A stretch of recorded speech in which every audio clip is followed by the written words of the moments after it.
Welcome back. I'm Jeff Allison. This is Project Car TV. Only today we're not doing anything with project cars. Today we're talking about my shop again. So my shop is heated with in-floor heating, radiant heat through tubing that runs through all the concrete, and that tubing supplies antifreeze all over the place in different valves and zones, and the fluid is held in this tank and heated. This one is heated by coils on the inside that are connected to hydronic solar panels on the roof. And those are glass tubes that feed into a reservoir, and there's a copper insert in there, and it heats up that reservoir full of fluid, and there's, I believe, 6 of them up there. The fluid moves through those, it's pumped all over up through and through the roof and all that, and then it runs through coils in here and heats the fluid that's in here. My original heat, and then now I use it as backup, is this water heater, which is electric. It's not the most cost-efficient method of heating your shop, or probably a house or anything else. It's just expensive. It's two 220 volt heaters that pour the heat in there, and it can keep this shop at about 50 degrees during the worst part of our winters. So it works, it just can be very expensive. The main system is the solar and this big tank, and what's going on today is it's time for a little remodel / update. We had a big storm with hail in June, and it burst. The hail burst a lot of the glass tubes that are on the roof. So I've got the replacements for those. So I need to replace those. I'm not going to do that today, but that's going to be in this project. I have to get a scissor lift to get up there and get to them and do all that.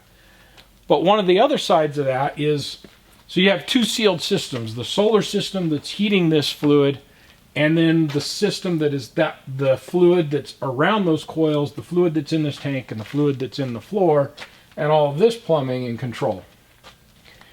And these systems, the fluids don't intermix. They're completely separate. And this system that heats the floor works just fine. I do every now and then, you do get a little bit of loss of fluid. I don't really know why. I haven't ever found where it leaks or if it's evaporating, or I just don't know the answer. There could be a tiny leak somewhere. There could be, it could be in the floor for all I know.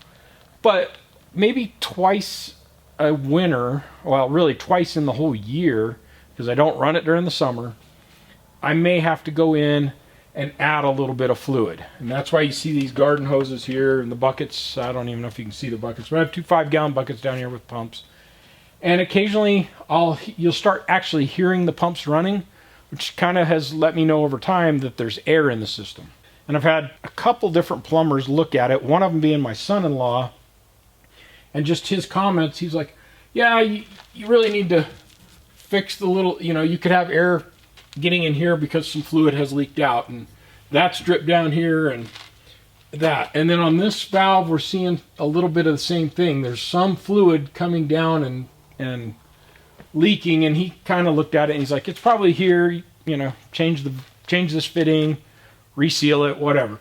So that's one of the things I want to do. The second one that I want to do in that is, he pointed out, and I think somebody in my comments also did this, they pointed out that, so my fluid comes into this tank, out of this tank, this way, through the system, down this way, out to the floor. So I'm drawing or sucking the fluid this way, right? It's a sealed system or a closed system, so it's pushing fluid, but it's got to draw it from this tank. My son-in-law said, that's not normally the way you want these pumps to run, and there's a check valve in them. They really ought to be turned 180 degrees, pointed up, and then any air bypasses or goes past the check valve and comes out up here. The system will work better longer because it's evacuating its own air rather than getting an air bubble built up somewhere. Smart, something I should have probably thought of when I put the system together, but I was trying to keep the cleanest process or flow rate, flow of everything as possible, and really didn't put the thought into that would make more sense. So that's the other side of this. What I would like to do is come in. Basically, we're going to dismantle everything from here over, although we're also going to be taking some of this apart.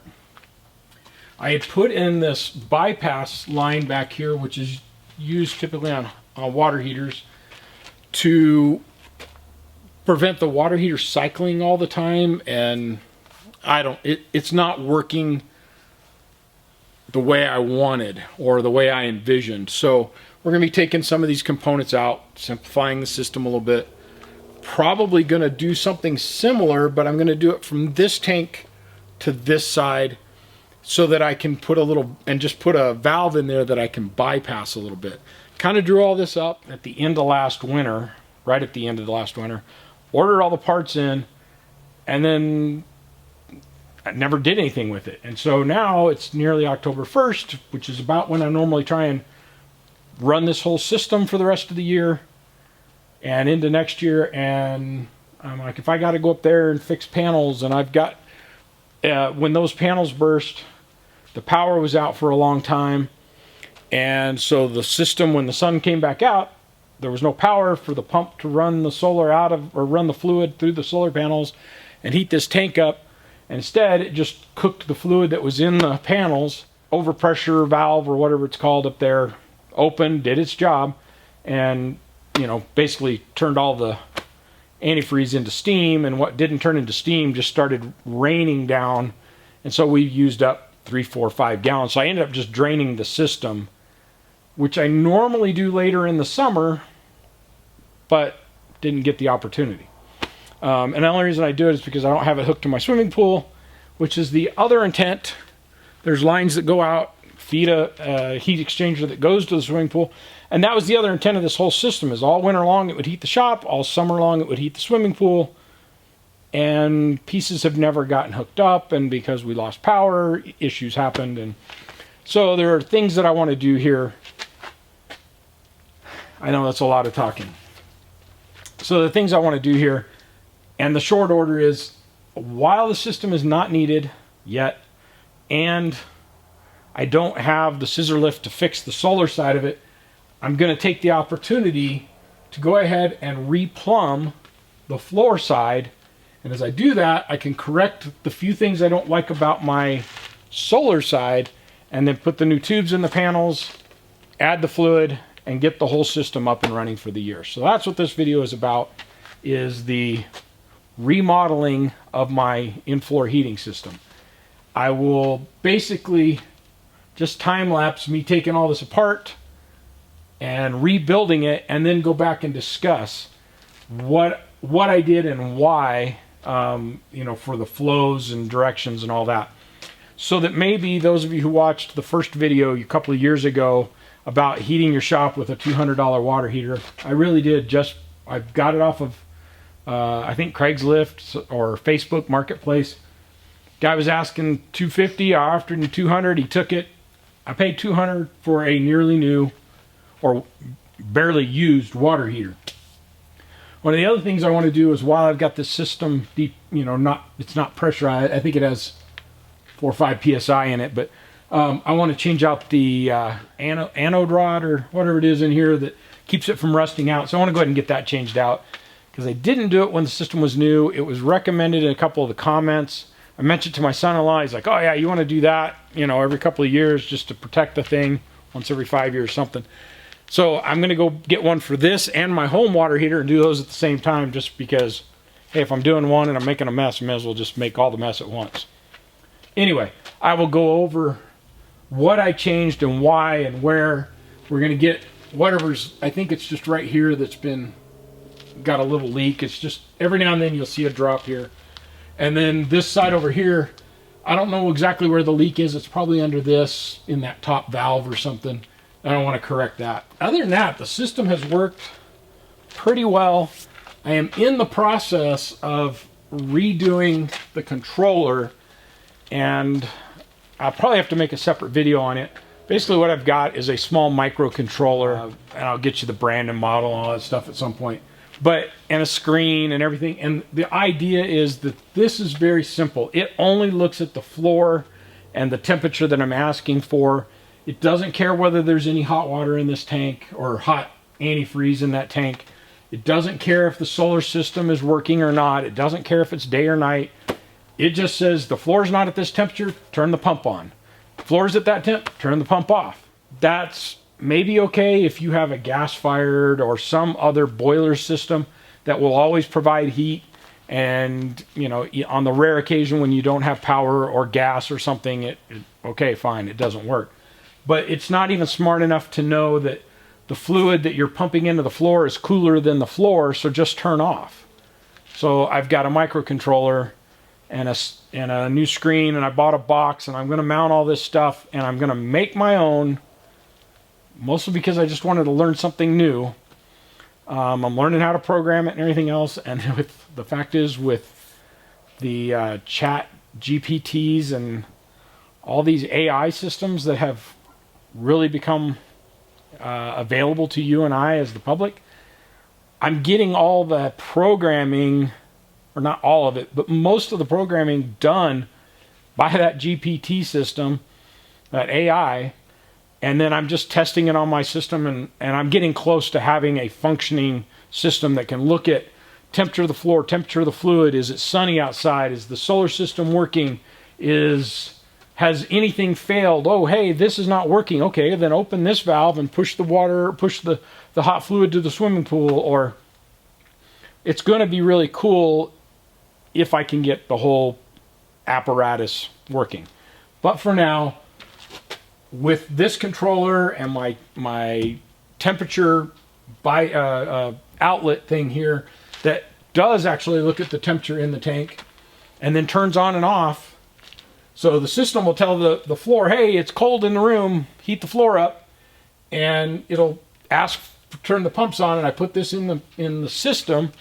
It actually looks at the tank temperature. If tank temperature is not high enough, it doesn't actually turn on the pumps. So I've created a workaround, and I think I even show that in the first video, but we're going to kind of correct as many of these things as we can and see what else we need to do. And then there'll be, like I said, another video as I figure that whole microcontroller system out, because I want to share it, and I'll be glad to share all the information that I come up with for it. So in the meantime, I'm going to put you on time lapse. I'm going to get my drawing out, figure out what I got to do, and mostly take this apart. And I got to drain down a little bit of the fluid out of the tank just so I don't have any spillover. Nice thing is I put valves most places, so I can shut valves off to keep fluid from coming out of this tank and into this tank and that kind of thing. So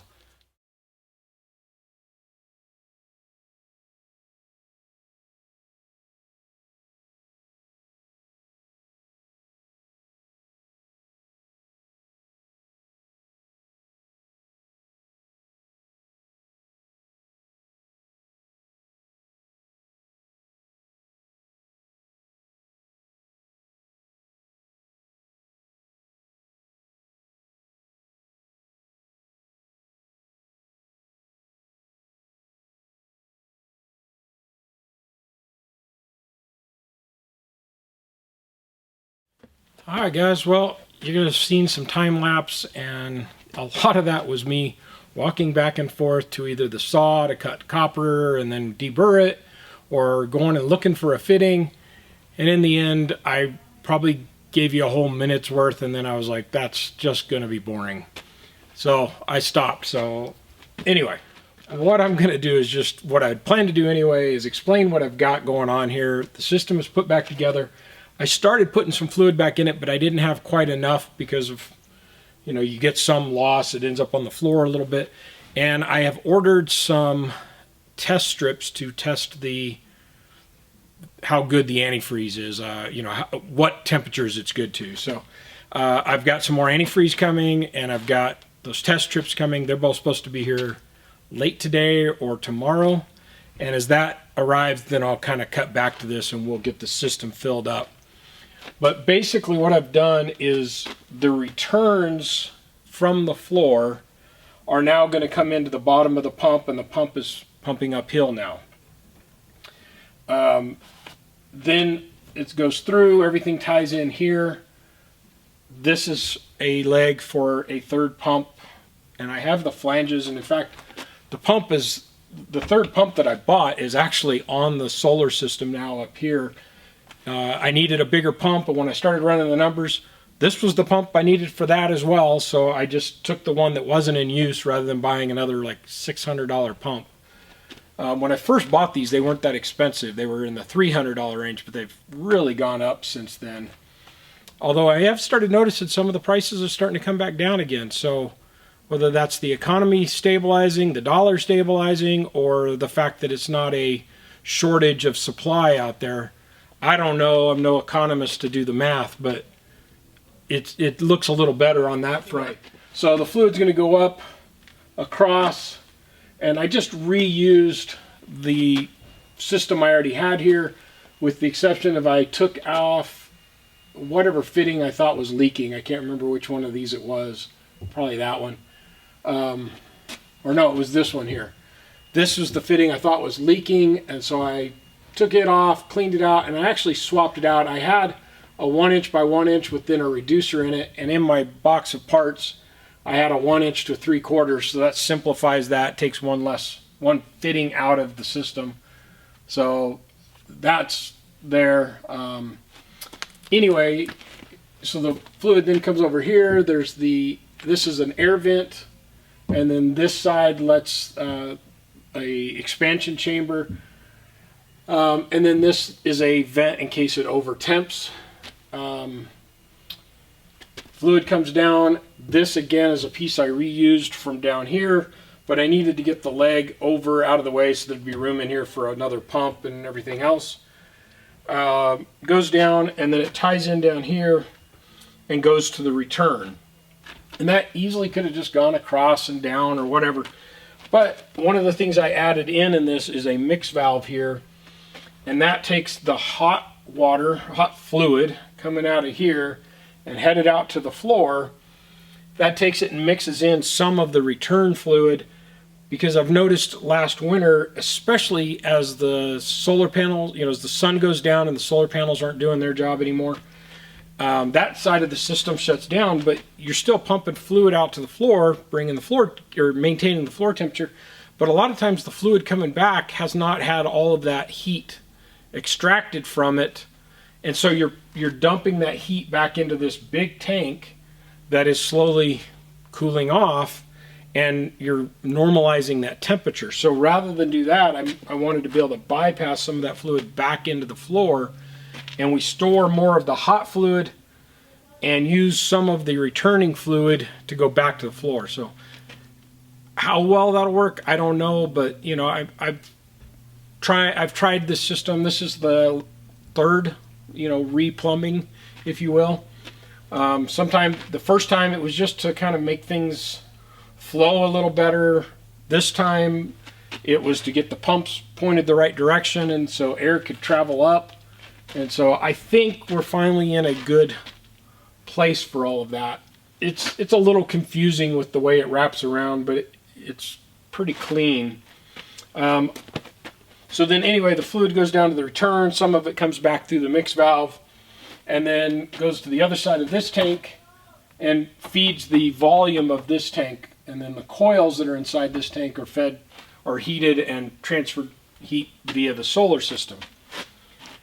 That fluid then comes out the top of the tank over here, and you can see I have an air vent up here just to, it's the high point in the system, get the air out, comes down, goes into this tank. This is just a storage tank unless the temperature drops in both tanks below, I don't remember the setting, but then the system kicks on the electric heaters, and when I'm out of town, I use that switch up there, this light switch looking, I use that to turn off the relays that control the heater. And that's just so I'm not spending money heating a shop that nobody's in. The solar will keep this at about 50 degrees unless we get 3 or 4 days of no sun, and then this does need to kick on. Well, when I'm out of town, I'm either gone for a long period of time or very short periods of time. So if I'm gone for a long period of time, I don't store paint and stuff out here anymore. I keep that in a heated storage in my garage. So really I don't have anything out here that it's going to hurt if it cools off to say 40 degrees. Because as soon as the sun comes back out, the solar will kick back on and it'll be doing its job again. Anyway, so hot fluid comes out here, down into the mix valve, out to the floor. I added a visual flow meter, much like the one I have on the solar up there. It's just a water wheel looking thing inside that glass, so you can see the fluid moving. If it's spinning, you know your fluid's moving. So that just gives me a way of visually confirming that I don't have something locked up. Usually I will have, in the past, I've found that things would lock up because I'd get an air bubble in here. Then you'd have to come over and open the little valve on the side of the pump that let the air out, and then it'd start pumping again. But that gives you a quick visual way, you know, just to confirm it when you want to see. First one goes into the manifold here that gets this first section of flooring. And then this 90 and out goes to the other side of the shop to another similar manifold, and that controls the first, or the two north bays. And that's where it's at. So I was getting ready to try and flush the air out of the system, and so I was going to work with one system, one set of manifolds at a time. So I have this pump turned off and I had these open, and then I ran out of fluid, so we'll get back to it as soon as we get the other in here. But it's, you know, the system makes sense to me. My son-in-law, you know, was the one, as well as I think I got a couple of messages, you know, saying, hey, you need to turn those pumps the other way so they're pumping uphill, because then the air can get out because there's a check valve in here. So it makes sense. If they didn't have the check valve, and somewhere you need a check valve so that fluid's not pushing back down, I guess. Certainly on that system, on the solar system, you definitely need a check valve. This maybe not quite so much, although you still have about 6 foot of rise, you know, to come all the way up here, and that's where we're getting all the air out. So you can see I have 3 different air vents, and that's just because you have these high points, and then it's pumping back down, so you want the air to be able to get out and travel and do its thing, you know, properly. So if you could keep everything on one level or whatever and not have to be pumping downhill and that kind of stuff, it wouldn't matter. But I've learned from my irrigation systems, this kind of little 90 here will cause especially if you're trying to suck fluid through that, mess your pump up quick. So I'm trying to learn from my lessons in the rest of the world. Guys, that's where I'm going to leave it until we get the fluid. Then we'll get that set up. I'll kind of show you how I do this, how I push fluid in, and you do need an external pump. You know, I have a big one for my solar system because you're pumping up 22 feet by the time you get up to the panels. So I have a 1 horsepower pump I use for that, and I actually was going to use it on this and found out that I've burned it up, so I've got a new one of those on order. But usually just a little 1/5, 1/3 horsepower pump, you know, a real basic pump will do the job, especially for the floor. I'll see you as soon as the stuff gets here. Have a great day. Alright, so this is the bucket I use to flush the system, if you will. I'm trying to get all the air out of our floor system, and we're close now because you can see every now and then you'll see a little air bubble go by, and they were a lot more and way bigger 15 minutes ago. You can see I have both pumps running, and then I have the pump in the bucket pumping in that side, which is on the pressure side, and then these are bringing the return back up and going into this hose back over and returning, and that's how we're getting the air out of the system. And this can take 30 minutes to an hour. When I started, the fluid level was way up here, so it's dropped over a foot, and this is a 72 quart bucket, so I guarantee you we've used 4 or 5 gallons, more than that probably. Anyway, system's flushing out, and we'll just keep letting it go. Eventually we'll have a nice clean return, and this is the return going to the other half of the shop. And these are the returns. You see down here for this half. It's a little harder to see because they're not quite as big, but we've got flow going through our meter, and yeah, everything's working. Now I've got this one on low. I kind of cycle them back and forth every now and then and let them run fast and high, and put them both on high for a little while. I actually said I had that on low. I had it on high and that one on low. Got them both on high now. But I just cycle them back and forth every now and then just so that one side gets a little more flow than the other. And we'll get that air out of there. All right. Still got good flow going through there. And I haven't seen an air bubble go by in over a minute. I haven't stood here that long. I've also used probably another inch of fluid. I did check it. I have some test strips for the antifreeze, and it shows up between these two colors here, which puts it at about minus 20 degrees Fahrenheit, and then it was right on the OK for the corrosion protection. So it's always good to check that. Like, I try and check it once a year or anytime I'm doing a refill like this, because if this got much lower I would need to add I'd need to add some water. I don't have any more antifreeze that I can add in there, but we're good.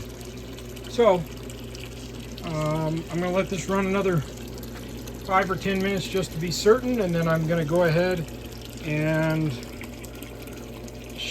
well, actually what I'll do first is I will close the return valve, and then with that closed we'll open this valve, and then we'll push a fluid in and circulating it, and we'll see a little bit of pressure build up, and that'll also put some fluid up into the reservoir there. I think we're pretty good. Next up, we've got to do the same thing to the solar system, but I got a couple tubes up on top I got to replace before I want to get into that one.